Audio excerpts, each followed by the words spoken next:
Hey, what's going on, SWAC fans? It is yours truly, TJ Jones, the host of the State of the SWAC podcast. And we have a special guest with us here on the State of the SWAC. We have from ESPN, we have play-by-play commentator, Miss Tiffany Greene. How you doing?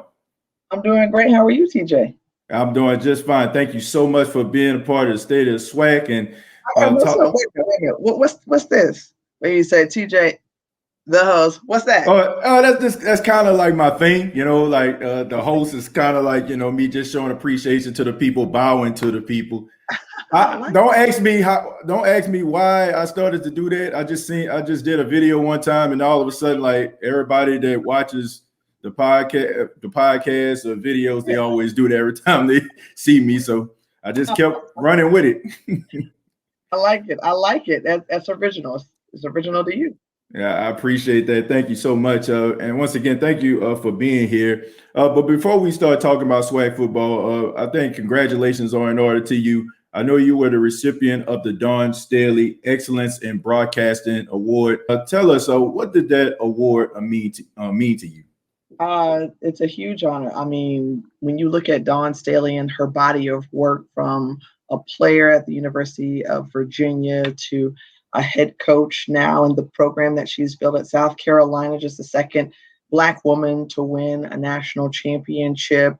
Her work with USA Basketball, gold medalist many times over. It's tremendous. And her voice now, she always talks about doing it for the culture, right? Yeah. And so it was a tremendous honor because I have a huge amount of respect for her and what she's done.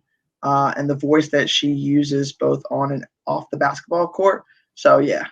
High honor for me.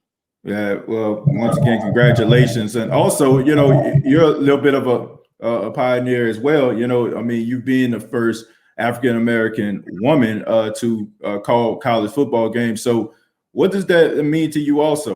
Yeah, I get asked that a lot, and I think the significance never wears off, right? So understanding that no one that's looked like you or me has been in that seat from a woman's perspective is a great deal of responsibility and pride at the same time. So I am glad to be there. And I always make note that the Lord put me there for a reason.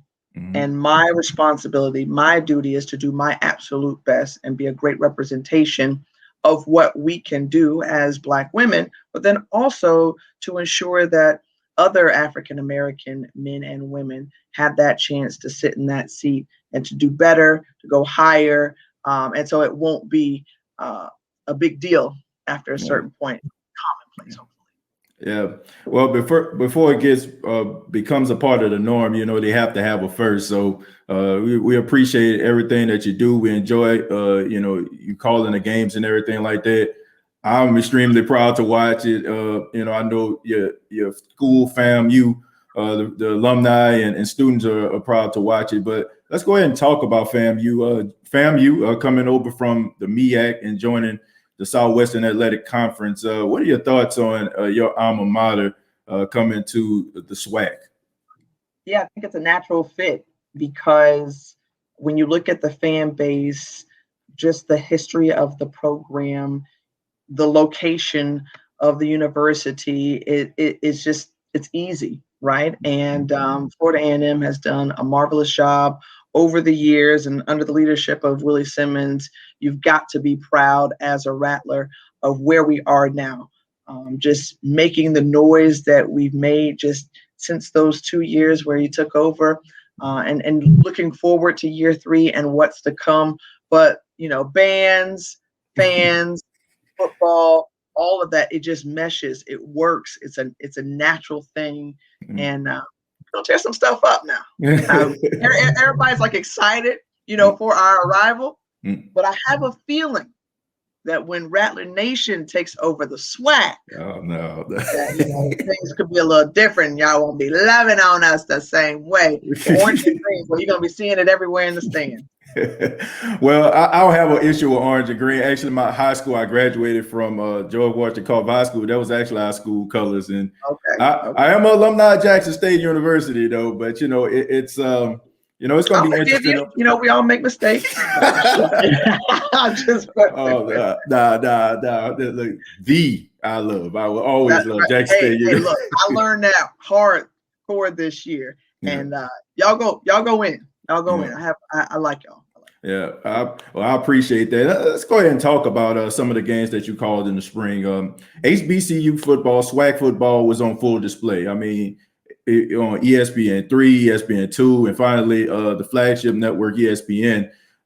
What did spring football do for the Southwestern Athletic Conference, in your opinion?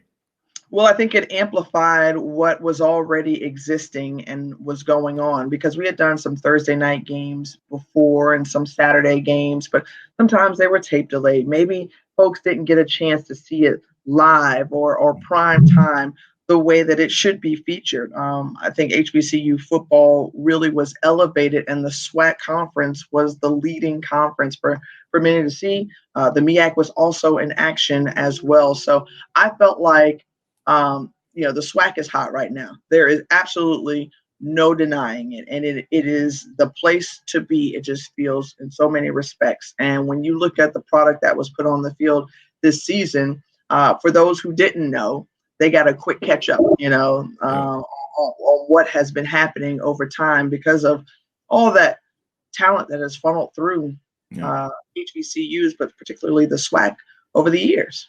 Yeah, definitely. I mean, I feel that the SWAC always just needed a platform, for people to actually see the talent that these young players possess, and it's good to see that, the spring allowed everyone to check it out and actually just see how good these guys really are.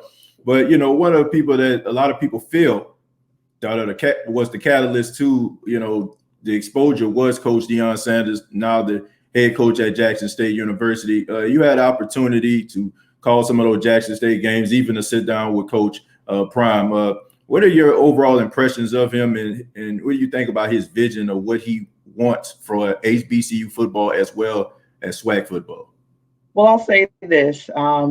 Obviously, he garners so much attention as a fantastic, Hall of Famer for his playing career. And then he just has this gift of gab, this magnetism that people listen to him. He draws people in. And so there's an excitement. And Jay has said it all year long just about how, it's the biggest story to rock HBCU sports. But I think, too, there is also a learning curve and a process that comes along with it in his first season as a head coach on any level. So on the college level. So this is also a great introduction to him, for HBCU football and the product and the work that has been done, leading up to him getting there. Look, you energize a fan base. You make a huge hire like that. You want results. And so I think, going even 500 in the opening season, not bad at all. He has great expectations. You all have great expectations. So we'll wait and see just when everybody kind of gets settled in and the two teams move over from the MEAC to the SWAC. And now you've got 12 teams. It's going to be fun. It's going to be exciting. And I think that Deion Sanders is doing exactly what you should do at a program in terms of energizing and invigorating your fan base. Yeah, definitely. He definitely did that. I just feel like Coach Prime, he just brought this level of energy to the SWAC as well as Jackson State University, because Tiffany, I got to tell you, going to some of these homecoming games for the last 5 years, it has been painful to watch. To say the least. I love Jackson State, but I'm a realist. Like the football was not very good, and I'm just glad that he has this vision of where he wants the school to go, as well as other HBCUs as a whole. And you talked about your colleague and partner Jay Walker. He was actually on the show last week, and I asked him about HBCU, getting some of these high-profile former NFL players. We heard about Southern having interest in Marshall Faulk. We seen Eddie George go over to Tennessee State. Your thoughts about some of these, great players. I mean, you even have Ed Reed, Ray Lewis. They even have coaching aspirations. What are your thoughts about some of these players coming over to HBCUs and becoming head coaches? Yeah, I think I have some mixed feelings about it because you understand Deion Sanders was a phenomenal player. Ray Lewis as well. Ed Reed. I mean, you're mentioning guys who had amazing careers. Mm-hmm. The question is always, how does it translate over into the coaching space? And so you're excited on the one hand because there is so much more attention that is garnered sometimes just based on the person that's in that position, which is what you want, right? You want to continue to get that attention. At the same time, running a program is challenging. And then having talked to a lot of the coaches around the league prior to these hires, there's just so much that coaches have to deal with. And so you appreciate too the guys that have worked through the system, kind of paid their dues. That's how I, built my career in television, and paying your dues. So you too want them to get those opportunities as well, because they've been around, they've worked with little to put a lot out onto the field. So I think you're excited on the one hand, but you also don't want to forget those coaches that are currently in the system who equally have those aspirations. Yeah. I'm just thinking about, Deion Sanders, Eddie George, and like I said, Marshall Faulk, his hat being thrown in there at Southern. I don't have an issue with it, Tiff, but I do have an issue with if they're doing it for nefarious reasons. Like, you're not getting an opportunity to coach major college football, so you use HBCU as a platform to try to catapult yourself. Right. I'm a firm believer in people, working from the mailroom to the executive floor, paying your dues. And, as long as they come in and they understand that, okay, they want to change the culture, they want, what's best for these players and not to catapult themselves and try to elevate themselves. Okay, so I'll stay here for like 3 or 4 years and I'll move on to there. I don't have a problem with it, but I feel like if you're actually just doing it just so, you can get opportunity to coach to go somewhere else, I can't say that I'm a fan of that. And I understand that when you're a coach and you win, I mean, we see this like on major levels where. Yeah, I was gonna say a lot of coaches. Yeah. Because I feel exactly where you're coming from. Don't get me wrong. Yeah. But everybody is trying to come up, because today's mentality, I think, of just people and just where we are in society, there aren't a lot of W.C. Gordons. There aren't a lot of Eddie Robinsons. There aren't a lot of Jake Gaithers. Right. Where people want to sit and stay. They're there. It's just not as common. Right. And so you can't fault somebody at the same time if they find success and they do well. They want to, jump ship and try to find a greater opportunity if it presents itself to them. So, I mean, I'm not trying to take any money out of anybody's pocket for that, but I am a little bit more of a traditionalist in the sense of, you want to stay there. You want to build a legacy. You want to expand upon the foundation that's already been set and laid there. So, I mean, again, I know I'm straddling the fence here, and I'm not taking a hard line either way because I understand both. But if I would say, I just hope that, the coaches that get these opportunities, I don't care if you played in the league or not, that you stay. Like, if you win, would love for you to stay and make it hot right there. Oh. I don't have an issue with anybody trying to, get paid or anything like that at all. I just when people have spotty intentions, that's my thing. Mm-hmm. Like if you come in and you just want to, create this change, like you start at a program, like, okay, I want to turn this program around. And that's your focus, right? And then an opportunity presents itself in a process, then I'm okay.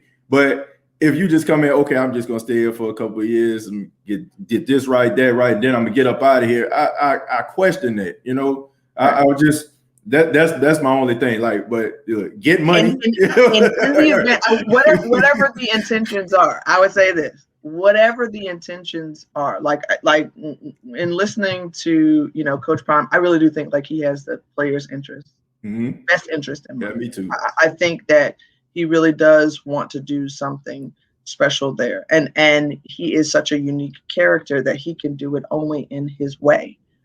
So I do. And if he were to leave, or anybody were to leave, you just want to make it better than what it was when you got there, and that you have something where you can pass the torch to somebody else so they can continue on the trajectory that has started. So that is my hope. Like, okay, people gonna leave, people gonna do what they do. That's no problem. Just make it better and make it sustainable. Yeah, I agree with that. Yeah, but let's go ahead and move on. We talked about Coach Prime. Speaking of which, I got to talk about the HBCUs football players. None of them were drafted in this year's 2021 NFL draft. 259 players were drafted. Unfortunately, none of them coming from HBCUs. Coach Prime actually made comments here via social media, and he talked about we have the audacity to hate on one another while our kids are being neglected and rejected. I witnessed a multitude of kids that we played against, and they were more qualified to be drafted. My prayers are that this won't ever happen again. Get the knife out of my back and fight with me, not against me. So I guess he's talking a little bit about some of the comments about some of the coaches about him coming in, and also just some of the lack of opportunities for some of these HBCU football players. And you had the opportunity to call some of these games. And this is going to be a very silly question, but I feel like it needs to be asked.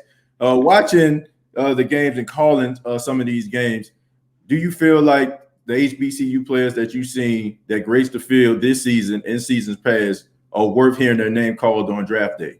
Absolutely.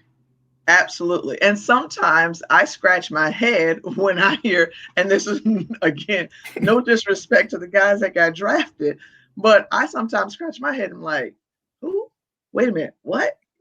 You farmed and picked somebody from over there, and yet you've had a front row seat. Now I get it. It was a little bit heavier of a class, given the fact of, a lot of people didn't play in 2020 and whatever.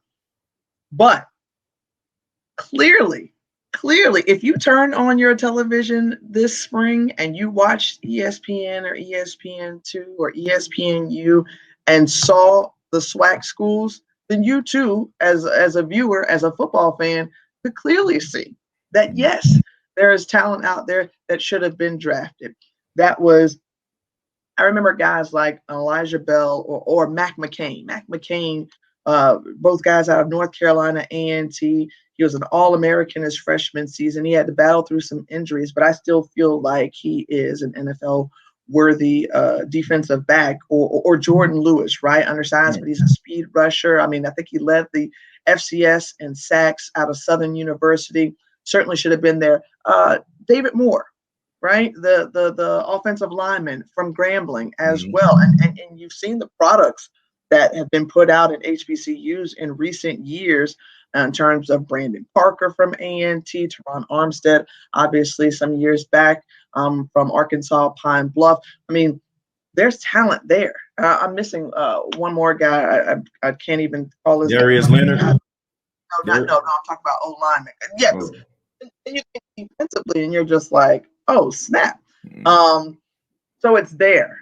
And shame on the 32 NFL teams who missed out. Right. Yep. And I know that you can say, well, let me get a bargain, right? Let me sign them afterward, bring them into camp, see what they can do and let them prove themselves. But I think Darius Leonard is one of those wonderful examples who, South Carolina State had a long tradition of producing defensive players. And then he goes in, busts up the league his first year, wins Rookie of the Year. He's about to get paid. Right. And good for him. But there are a lot of other Darius Leonards in HBCU football who are draftable right now, and they missed out. I just don't understand it.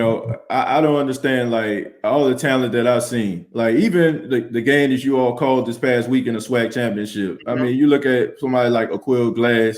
Man, you can't tell me this guy can't play on the next level.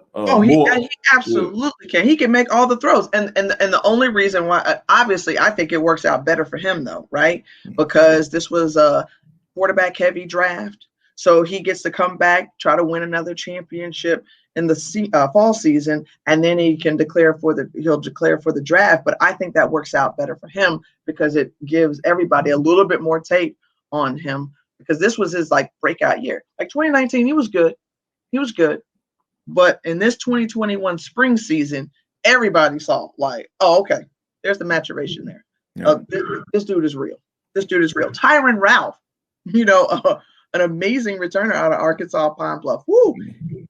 You look at Jackson State, they got some dudes on the outside in terms of receiver. You're just okay. Yeah, and even Nugget or Warren, like the cornerback out there. I mean, like these guys can play on Sunday. I mean, the wide receiver I seen out of Alabama A&M Moore. I mean, Moore. I mean, these guys like are really extremely talented. Like, and I can't take the excuse. Okay, I think that it's even impressive that you talk about Jordan Lewis, right? I think he's about 6'2", 195 pounds. This guy's not even 200 pounds, and he's leading the FCS in sacks. So you're telling me that, okay, this guy can't get drafted by a team, get with a strength and conditioning coach, gain a little bit more weight where you want him to be.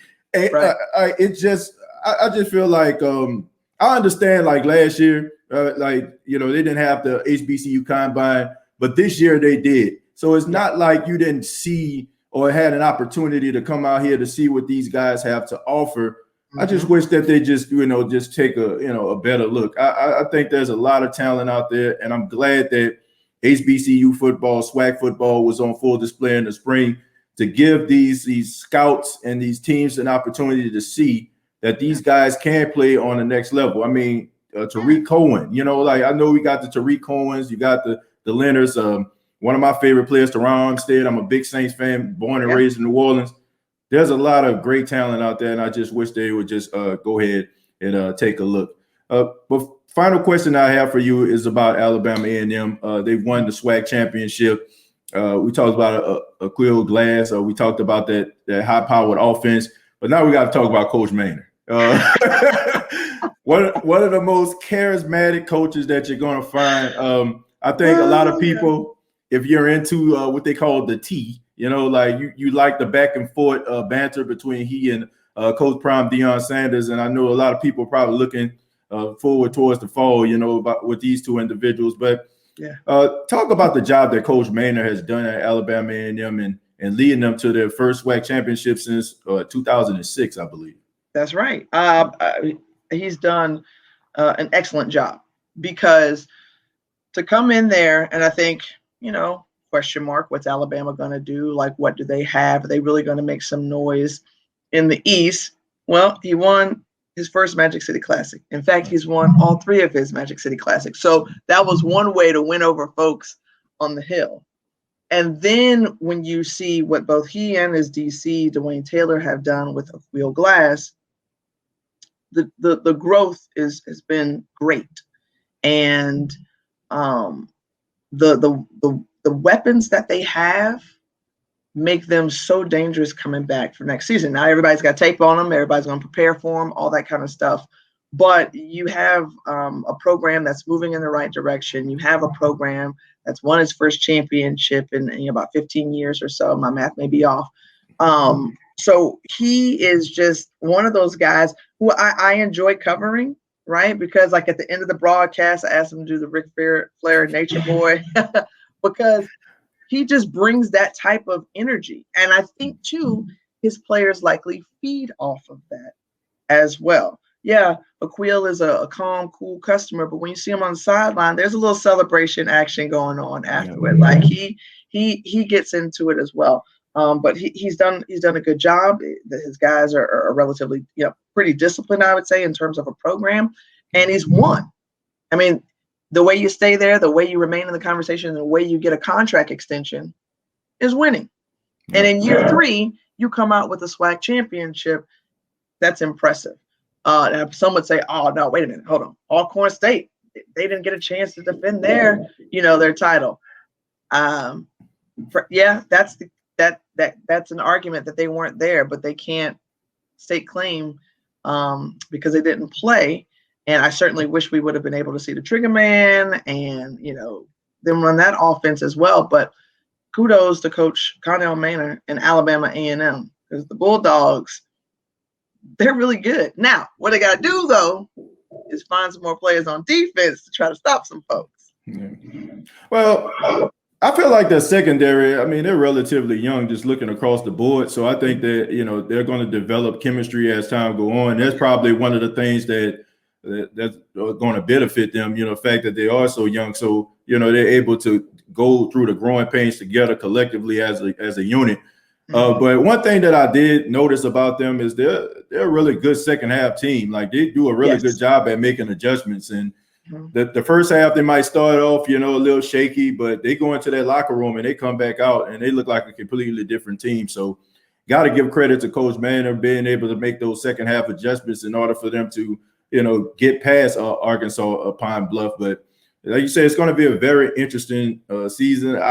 I would talk about Alcorn, but like I said, I went to Jackson State, so anything I say about Alcorn, it's gonna seem like I'm hating. But I have to agree. Like, like they say, to beat a man, you got to beat the man. That's another Ric Flair motto. But at the same time, if you didn't play, they can't beat you. So I mean, you have to give credit where credit is due. Alabama A&M, they only lined up in front of the people that were against them, and they won. So it's just as simple as that. So if Alcorn want to, stake their claim, to want to call themselves linear champions or whatever they want to call themselves, they got to come back out here in the fall and prove it. But TJ, I got to catch myself. You know what? Because I think I might get some flack. I talked about Alabama A&M saying they need to, add some defense.